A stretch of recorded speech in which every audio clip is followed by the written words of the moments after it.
This video is brought to you by the Raven Space Patreon page. Without your help, we cannot do any of the cool things we do, so Patreon allows you to support us and support independent media. And when you support us, we support you by giving you early access to videos, special giveaways, and even Ravens tickets. So check out the Raven Space Patreon and support today. Welcome to the Raven Space on YouTube. My name is Jason, and this is Raven Space Daily, where we talk about Baltimore Ravens news every single weekday. This episode is going to be a episode that I promise you is going to be different. It's the game recap of the Jaguars. First, I want to say, if you do not like cursing, be wary, because I will drop one or two curse words about this game. And also, before we get into the game, I want to say that we have a lot of new things coming for you guys at the Raven Space. We're trying to up our video load and do about 3 videos a day just for you guys, all free, of course. We're doing Madden Let's Plays of on the Ravens. We're doing a lot. We're trying to do a lot for you guys. It's going to start off slow. We're trying to pick it up in October, so let you guys know. That's why if you guys aren't expecting to see a couple of things that you have seen in the past, like the podcast, we had to stop it. A lot of things happened with the team, but we're still intact. We're still going, and we're going to do the best we can. So let's get into this. A special shout out to our Patreon subscribers. Without you guys, none of this is possible. Also, if you want to be a regular subscriber, please subscribe to Raven Space on YouTube. And now we're going to go and get into this first topic, which is a game recap of the Ravens versus the Jaguars. I'm not going to recap it quarter for quarter because I'm sure you guys watched. First, I want to say that I like the structure of the London games. I like waking up in the morning and watching a game.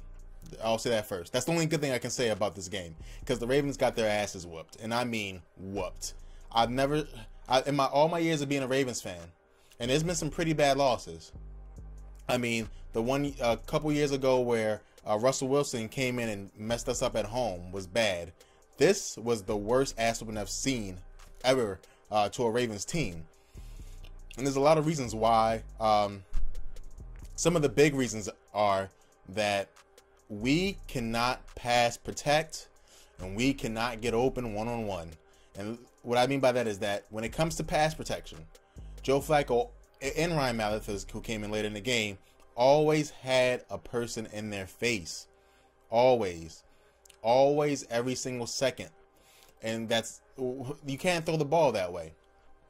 There's a lot of stats that are concerning to me in this game, and we're gonna go over a couple of them. And I might make this a new segment or something. I don't know. But the first stat that I want to go over, Joe Flacco, 18 passes.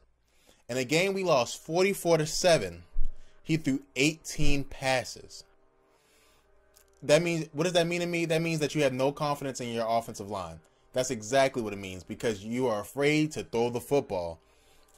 Or either that or Joe's not right. So they have to explain to me which one it is. Either you don't trust your offensive line or you're afraid to throw the football. I need an answer, because that performance from Joe Flacco was atrocious.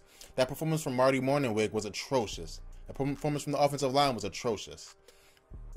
He only threw 28 yards. The team had 52 passing yards. 52 passing yards. One running back on our team had more yards than both quarterbacks combined in a passing league. Okay? Our leading receiver was Nick Boyle, who had 14 yards. 14 fucking yards. And I'm sorry about the curse words. I was ashamed. I really was. Let me give you guys some information real quick. Macklin, who we pay a lot of money for, 1 catch, 8 yards. Mike Wallace, who's told us that the Ravens will regret it if we didn't bring him back, 1 catch, 6 yards. Where we at? Okay, Rashard Perriman didn't even catch a ball. He didn't even catch a fucking ball.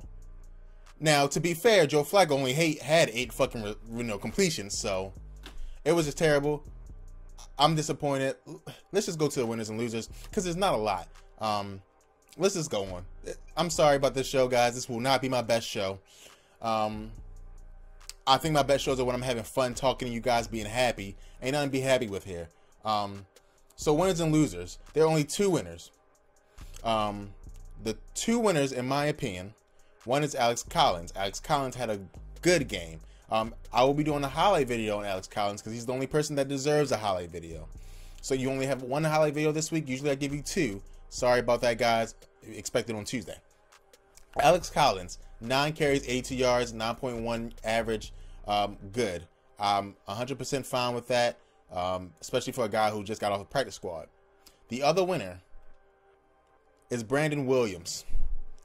I know what you're asking. Jason, Brandon Williams didn't play. Exactly. Brandon Williams didn't play, and it was one of those things like when you saw Odell Beckham not play for the Giants in week 1 and you said, oh shoot, the Giants don't have nothing except for Odell Beckham. That's what the defense looked like. And the defense has talent. But when you build a defense to be a run-stopping defense first, like the Ravens did, and you can't control the line of scrimmage, which the Ravens did not, and even though the Jaguars didn't hurt us a lot running the ball, again, the stats just show that they didn't hurt us a lot running the ball. But when they did control the line. There was never a point in the game where I felt afraid for Blake Bortles, right? I mean, he threw 4 touchdowns because he had time to throw 4 touchdowns. 20 for 31 for Blake Bortles. Leonard Fournette, who I was worried about, 17 carries, only 59 yards. Great job by Fournette. However, they had big plays. That's what killed the Ravens, big plays. Grant had some big plays. There was a 35-yard reception on us. There was a 30-yard reception. It was a 58-yard run. Big plays hurt the Ravens, and this has been an issue for the Ravens for a couple of years now, where we're getting better on a snap-to-snap basis, so we look like a great defense, but when the going gets tough, we let up big plays. Last year, that happened to us as well, and we got to do better. It makes me afraid about Brandon Williams, because if he's not right, I don't know what's going to happen. And then on the Friday show, you guys can go back and watch. I named 2 X factors. One was Michael Pierce, did not deliver, right? So the Ravens got killed on defense. The other one was the receivers, did not deliver. And now they could not deliver because of the offensive line, so I probably should have picked them. But it is what it is. I was so disappointed in this. It was crazy. Gosh. We got our butts whooped, and I mean just an old-fashioned butt whooping, and I'm sad about that. Everybody else is a loser, especially the offense. I know we shouldn't overreact for one game, and I'm not overreacting because of how the team played. I'm overreacting because it shows that we're not a playoff team. Not right now, not with that offense. I've never even seen a starting quarterback throw for 18 yards. Not 18 yards, I'm sorry, 50 yards. I'm sorry, 28 yards. I've never seen a starting quarterback throw for 28 yards. I damn sure never seen no Super Bowl winning quarterback throw for no 28 yards. I just don't understand what's wrong with this team. I really don't. I'm disappointed. Let's just move on to the final takeaways. And the final takeaways, there are a couple. I just said one, that the Ravens are not a playoff team. But let's get a little bit more specific. Let's go for the offense. What's the final takeaway for the offense? The Ravens are weaker on the offense than we initially thought, especially offensive line.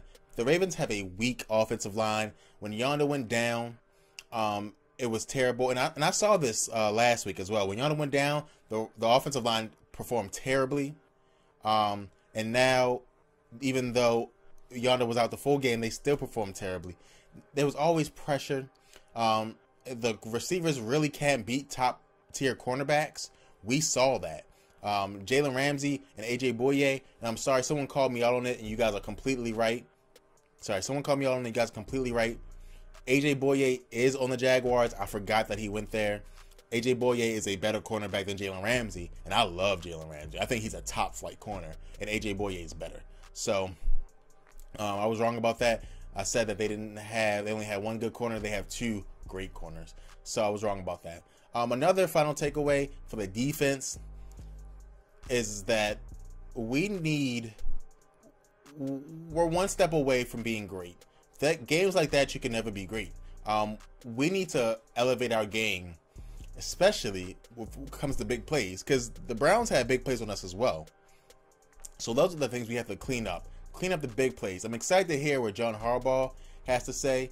Let me know if you guys want me to do reviews of conferences, so you'll see my face in the corner and then you'll see them on the screen, or however I have to do it to get permission from the NFL, and we'll do it that way. So we'll see. But we're gonna move on to our mailbag question of the day. I'm disappointed in the Ravens. That's my final takeaway. In this question, well, first let me say, if you want to send your question in, please send it to mailbag@theravenSpace.com, where we answer you guys' question. This is my favorite section of the day. Hopefully this makes me happy to answer you guys' questions. You can send your question just like Keith did, and Keith asked, after this game, is it clear now that Flacco needs to go? Keith, I'm sorry to let you know, the answer is no. You can't throw away quarterbacks, especially good quarterbacks. And though Joe might not be a great quarterback, he definitely is a good quarterback. You can't throw those guys away. It's a mix. It's not all Joe's fault, right? Because in my opinion, throwing 18 passes is not enough passes. I know games that in 14-14 and more than 18 passes are thrown by a quarterback. The Ravens are trying to do something that you just cannot do in this league anymore and be successful. Now, if they had a defense that, that they had the first two games, then of course you could do that, right? But you got to especially in the division we're in, you got to let that ball flow. You got to throw the ball deep. You have three receivers that we want to see perform. You got to throw the ball. And Marty Mornhinweg and John Harbaugh are just as much responsible for this performance as Joe Flacco is. Because Joe Flacco, though he didn't have a good game, he threw 8 for 18, which is a terrible completion percentage, but not far off the mark. A good completion percentage is about 70%.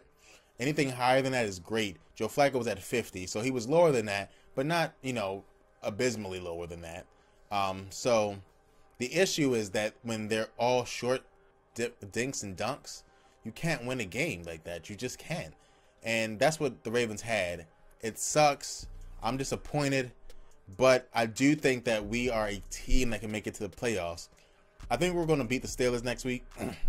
I thought it was going to be the opposite around. I thought we were going to win this game and then we may lose to the Steelers. I think we're going to beat the Steelers next week. So we're going to end this first quarter of the season 3-1, which is the goal for every single team. 3-1 is a great finish. 3-1, you finish 12-4 and you get a bye. Is that going to happen for the Ravens? I don't know, but I do know that if these are the Ravens, that they have this DNA in them to lit 44 points up, then we're not going to make it to the playoffs. I hope we do, but it's not all Joe's fault. You have to put it on everybody, and even more so, I'll put it on Marty Mornhinweg, because he's the play caller, and you got to get these boys open. You have too many weapons on offense. Jeremy Maclin starts on every single team in the NFL.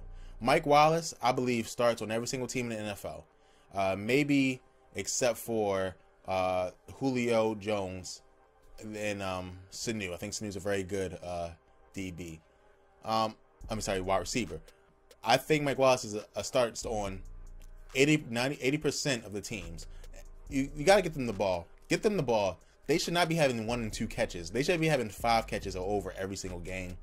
I don't care what you have to do. I don't care if you have to throw screens. I don't care. Get the ball into the playmaker's hands. So that's what I think. I think it's not just Joe, Keith. I think it's Marty as well. I've been going too long. I'm about to end the episode. Thank you guys so much for watching. I'm sorry I'm so down in the dumps and so angry at this game. Please subscribe to Ravens Place on YouTube. We really do have some great content. This is just a bad day. So please go subscribe.